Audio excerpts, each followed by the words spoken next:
Prime Minister Narendra Modi is to expand his council at 10:30 a.m. on Sunday, and sources tell NDTV that he'll be inducting 9 new ministers who have been selected by the Prime Minister with a clear mandate to deliver on his vision of a new India.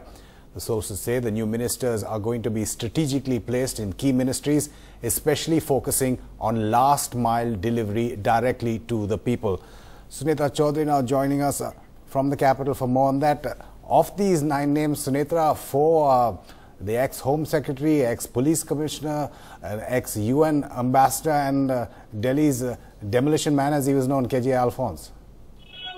And you know, if there's one common theme among them, apart from the fact that they're all former bureaucrats, is the fact that they've all been kind of spokespersons. Hardeep Puri certainly has been. R.K. Singh, of course, a very well-known face, being the Home Secretary, and Home Secretary at a crucial time, served under the UPA, then became a BJP MP, has been appearing on TV channels and speaking out very, very strongly, and KJ Alphonse also a spokesperson for the party. So one of the things that we were told when this reshuffle was taking place was the fact that going into 2019, they wanted ministers who would also be very articulate speakers. Remember, the government has had a lot of flack of late, whether it is demonetization or whether it is a job crisis or the farming crisis. They have faced a lot of flack, and some quarters feel that what needs to be done is to focus on what the government they feel has achieved, and for some people to articulate that well.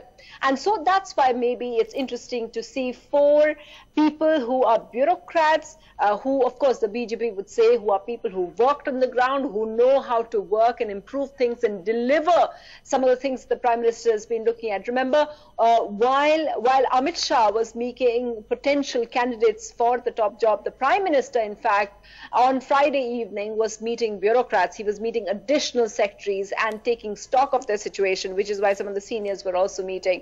One of the other things, of course, looking at it, is that those states which are going to polls, that is Rajasthan and of course Karnataka and Madhya Pradesh, they've got representations. The names, of course, I'll just give it to you, is the fact that we have got from I'll just give you the names. You have Anant Kumar Hegde, who is the representative from Karnataka. You have Virender Kumar, who is the representative from Madhya Pradesh. And you have Gajendra Shekhawat, who is the representative from Rajasthan. This is something which political parties always do, and the government always does. Before an election in a state, they do give representation from the state in the council. What's also interesting is that perhaps this completely rules out the induction of allies. While AIADMK wasn't being talked about at all, it had been ruled out, JDU was anticipated. So is this something Nitish Kumar has said it's not a problem at all?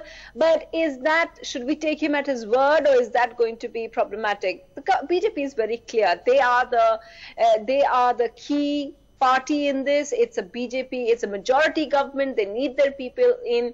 But perhaps with the induction of 9 ministers, we are seeing them go fill their vacancies to capacity. Remember, you can have 15%, and that cut-off limit is 81 ministers in the council, and that seems to have been fulfilled. So it's not clear whether we're going to have another kind of reshuffle to get in new faces from these allies. It seems that maybe the quota or the berths are now completely taken with the team that Amit Shah wants for 2019. Also interesting, the fact that, you know, it has been a single player calling the shots in this reshuffle. If you've seen, usually you see people, when it's a reshuffle thing, it's always the Prime Minister's prerogative, and you always see the kind of job interview, so to speak, taking place at the Prime Minister's residence. But in this particular case, whether it's the sackings of getting rid of some of the old people, which is the 6 ministers who had to go,